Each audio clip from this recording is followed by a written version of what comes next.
Qué gusto poder recibir verdad junto contigo en el resumen del Ágape en Vivo sesión 365, donde somos invitados por Dios a recibir nuestra vocación divina. Bendiciones.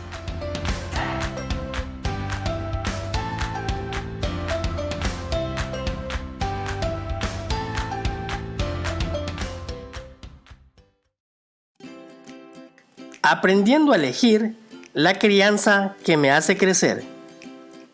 Es tiempo de dejar atrás el estado de ignorancia que es normal al recién nacido, para crecer en la semejanza de Jesús, aprendiendo a vivir la crianza provista por el Espíritu Santo.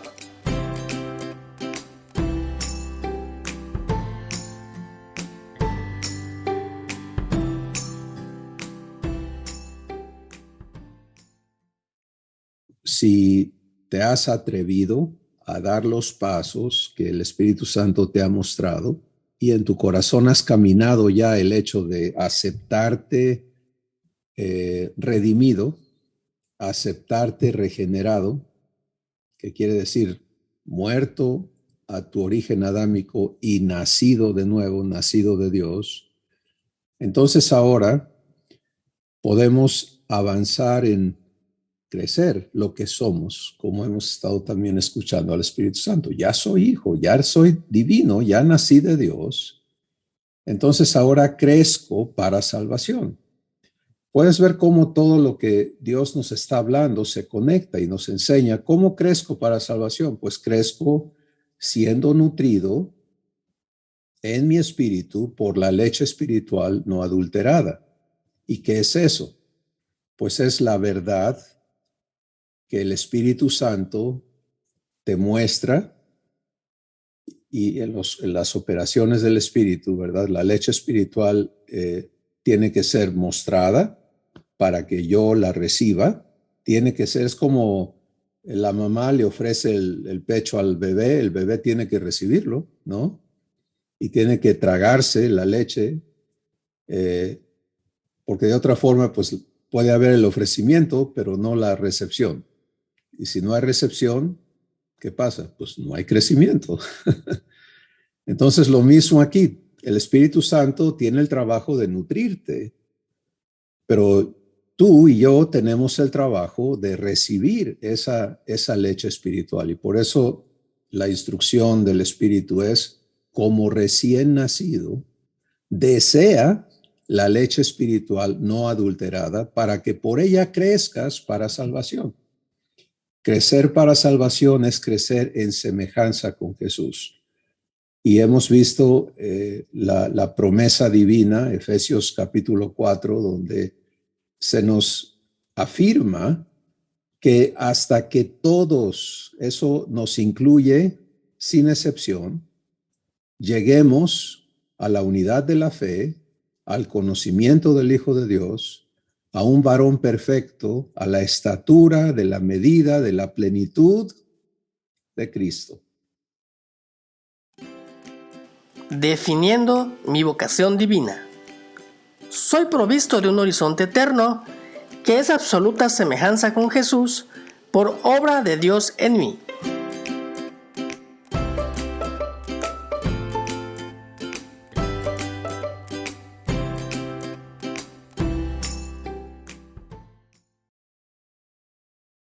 Y aquí entonces está un horizonte, una perspectiva presente y futura de nuestro destino, de lo que cada uno somos llamados a aceptar como vocación. Ahora, si hablas con una persona en el mundo y te dicen, ¿cuál es tu vocación? Pues está pidiéndote que le informes a qué te dedicas, qué estudiaste,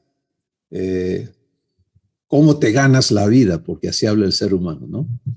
Ahora, ¿cuál es tu respuesta?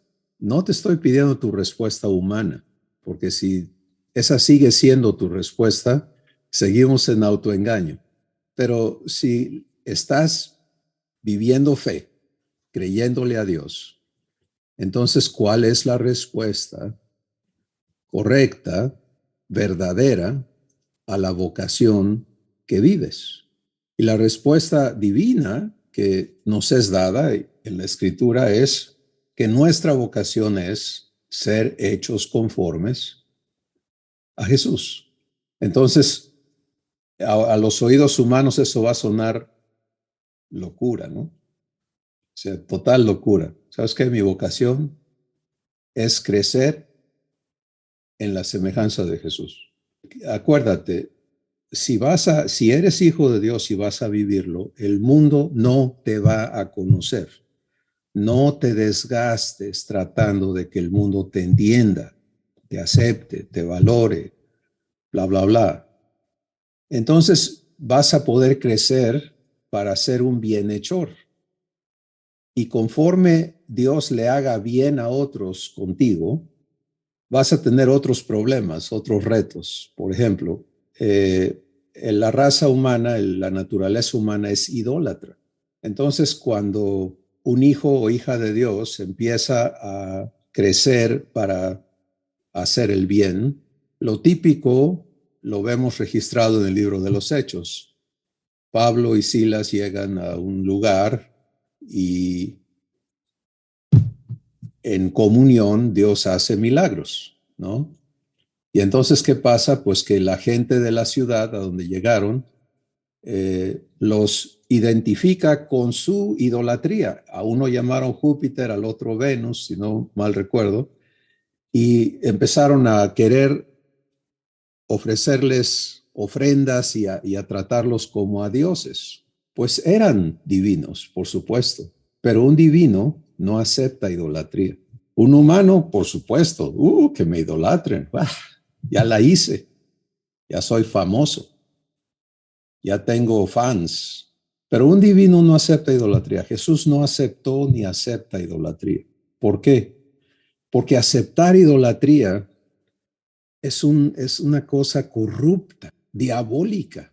Si Dios aceptara nuestra idolatría, entonces no habría salvación, no la salvación divina. Porque todo quedaría bien siempre y cuando tú le rindas pleitesía a un ser supremo diferente a ti y tú te aguantes en tu condición y trates de no ofender a la divinidad. Pero pues ahí estás encerrado en lo que tú eres y él disfrutando lo que él es. Eso es anticristo, opuesto a todo lo que Jesús es. Jesús no vino a aceptar idolatría, vino a darnos semejanza con él. Vino a hacer posible que vivamos comunión. Qué diferente. ¿Te das cuenta? Aceptando vivir mi vocación divina. Para que sea cumplido el propósito eterno en mi vida, es necesario que yo acepte vivir la vocación de hijo de la misma manera que Jesús la vive.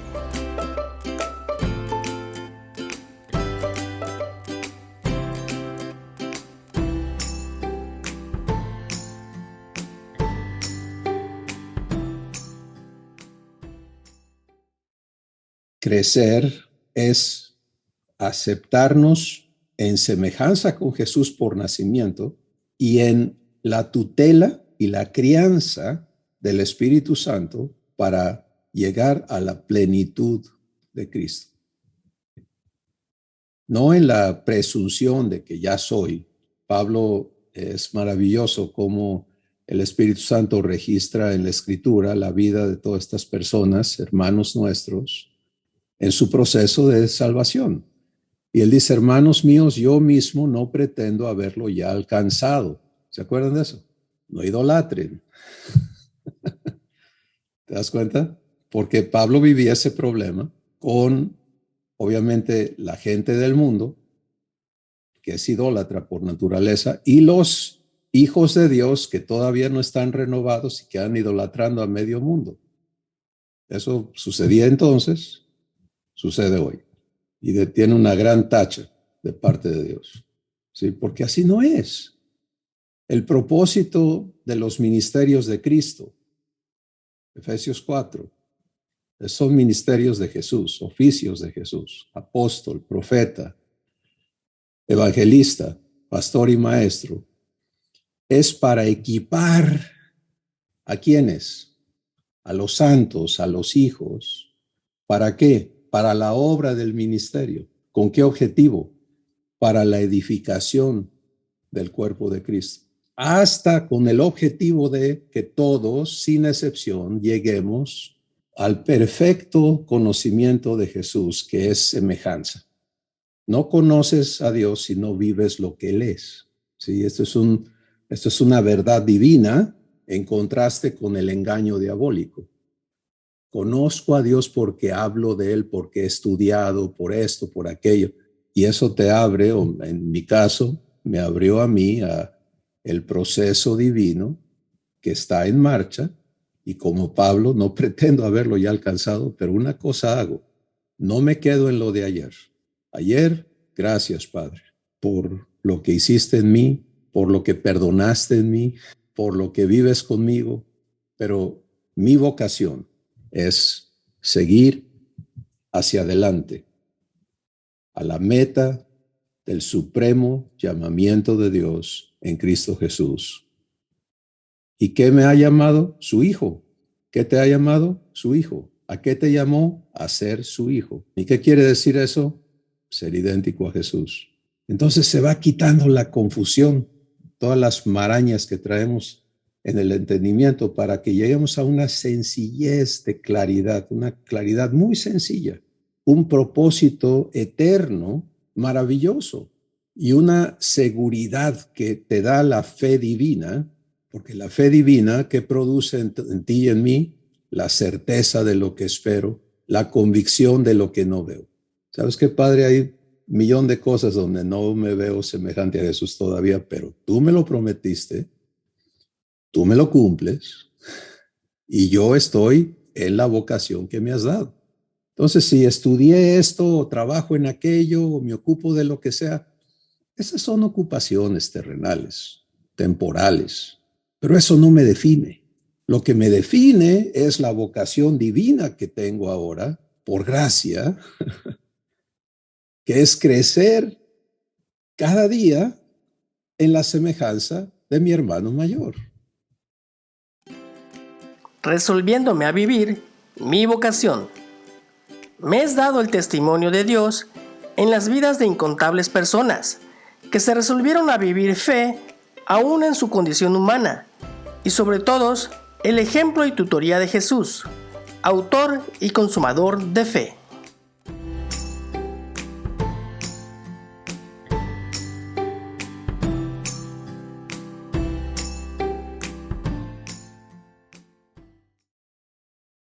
Antes que Jesús hiciera posible el nuevo pacto, tenemos en la Escritura el testimonio de Dios con personas bajo el antiguo pacto que se distinguieron porque en su condición humana se definieron para caminar con Dios.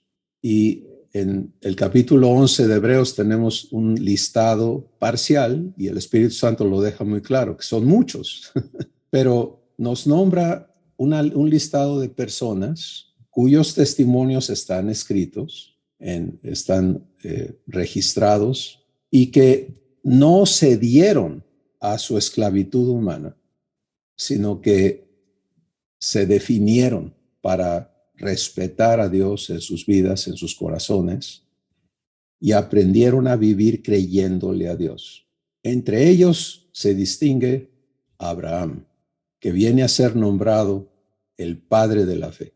Asombroso, porque antes de Abraham estuvo una persona, varias personas, estuvo Noé, obviamente, y otros, ¿no? La razón de comentar esto es para que entendamos lo que es definirse.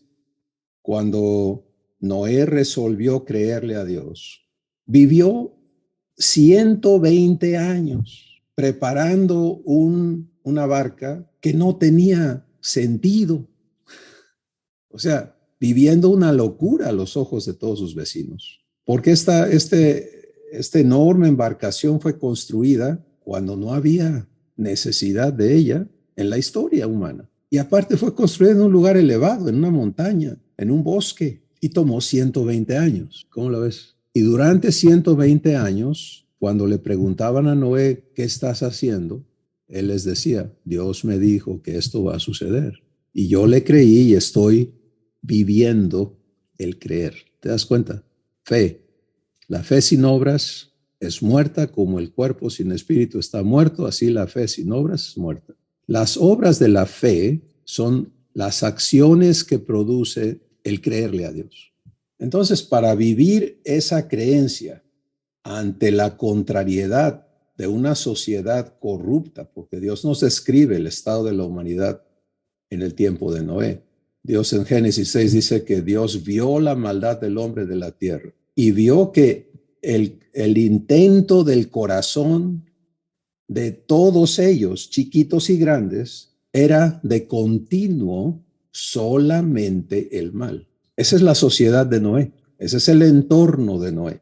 Imagínate ante una sociedad malvada lo que tuvo que vivir ese hombre, y si no tuvo que haberse definido y resuelto a vivir, creerle a Dios día con día, con día, con día.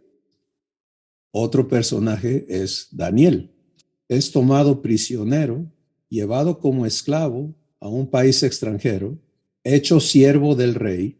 Él no tiene derechos, como un esclavo no los tiene. Él tiene la obligación de obedecer o morir. Son sus opciones humanas. Pero el Espíritu Santo da este testimonio de Daniel y dice, mas Daniel resolvió en su corazón no alimentarse de la comida que el rey le ordenaba comer, porque era una transgresión a lo que Dios le había ordenado. Y cuando él se resuelve, pues ha elegido morir. Pero ¿qué hace Dios? Porque esto es lo que tenemos que entender de nuestra vocación. Cuando Dios ve el corazón, no se guía por las apariencias, a él no lo vas a apantallar con las cosas externas, él ve el corazón. Y cuando él ve el corazón de una persona que se determina por él, ¿qué hace Dios? Honra a los que le honran.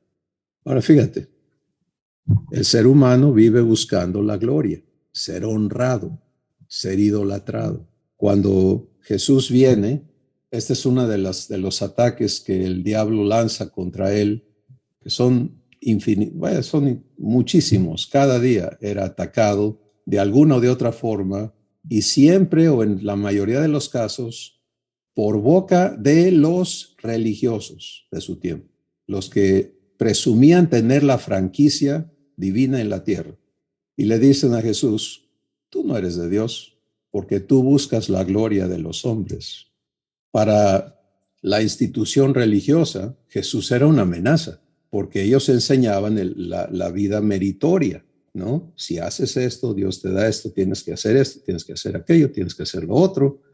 Y Jesús viene con los que no hacían nada de eso, con los malos, con los desobedientes, con los perdidos, con los saqueos del mundo, con las Magdalenas del mundo, y les da misericordia, les hace el bien gratuitamente. Pues Jesús sana a un hombre que tenía la mano seca, y los religiosos no alaban a Dios por lo que Dios hizo, sino que se van en contra de Jesús por haber hecho eso en el día sábado. Tú, le dicen a Jesús, porque ellos temen la popularidad de Jesús. El que vive en idolatría y surge un ídolo más grande que tú, pues está quitando el lugar. Hay que ver cómo pelear el terreno, el margen de mercado que te toca, ¿no? La respuesta de Jesús es, yo no busco la gloria de los hombres. Mi Padre da testimonio de mí. Ahora, fíjate en Jesús cómo está clarísimo esto. Juan 17, Jesús le dice al Padre, la gloria que tú me diste desde el principio. ¿Ya ves por qué no hay necesidad de idolatría? Ni de vanagloria. No sé si tú ya recibiste esa gloria o no, pero lo que se da, si no se recibe, no se vive. Regresamos con Daniel. En un país ajeno, opuesto, en calidad de esclavo, con el diablo diciéndole que Dios había fallado, él resuelve en su corazón no contaminarse, sino honrar a Dios. ¿Qué hace Dios? Es una sentencia de muerte. Ahora, Daniel no se porta como un chamaco berrinchudo en rebeldía. Él lo resuelve en su corazón. Dios le da las palabras para expresarlo. No son palabras humanas. Y le dice al encargado de llevar a cabo las órdenes del rey las palabras que Dios le da. ¿Y qué hace Dios en el corazón del encargado? Dice, y Daniel halló gracia a los ojos del responsable de los esclavos. El emperador Nabucodonosor está perturbado y manda llamar a lo que él tiene a su alcance, que son en su corte hay gente que se dedican a adivinar, a inquirir, a estar estudiando las cosas, a decirle al rey, al emperador, de qué se trata, por qué esto, de interpretarle las cosas, de darle un horizonte. Por eso se llaman, y los llama a todos y les dice, pero ya los conoce, que son una bola de mentirosos, ¿no? Y es astuto y les dice, tuve un sueño que me perturbó y el que me diga qué soñé y qué significa, lo voy a honrar. Y le dicen, no, hombre, ya ni la rías. ¿Cómo quieres que adivinemos qué soñaste? Dinos qué soñaste y nosotros te decimos lo que quiere decir. No. Ya no me la hacen otra vez. Nadie puede. Porque imagínate llegar con el rey y decirle, esto es lo que soñaste y esto es lo que significa. Pues es mucho riesgo. Daniel sigue en lo que él está, en su vocación. Y fíjate lo que vive Daniel con esa sarta de víboras que lo acompañan. Misericordia. Y él inquiere de parte de Dios, no con el objetivo de salvar su cuello. Él no estaba en riesgo realmente. Pero ¿cómo salvarle la vida a ese grupo de gente? Tenía que haber una respuesta y Dios se la da. Y entonces Daniel va ante el rey, le dice las dos cosas. ¿Y qué hace el rey? Nunca ha visto a alguien como Daniel en su vida. Jamás se ha encontrado con una persona así. Y lo asciende a ser el jefe de todos. Eso Daniel no lo buscaba. ¿Te das cuenta? No perseguía idolatría, vanagloria, nada de eso. Su vocación estaba fijada, honrar a su Creador. Y ahora su Creador lo honra a él. A manos de un villano, porque el rey era un villano. Pero ahí tienes en ese mismo catálogo a José, a Esther, a un montón de personas. Si deseas vivir lo que este resumen te presenta, permítele al Espíritu Santo mostrarte cómo, en el contenido completo de este ágape, haciendo clic al enlace del video señalado por la flecha. No te olvides de compartir este video, de suscribirte a nuestro canal y de hacerle clic en la campanita para recibir los avisos de nuestros nuevos videos. ¡Bendiciones!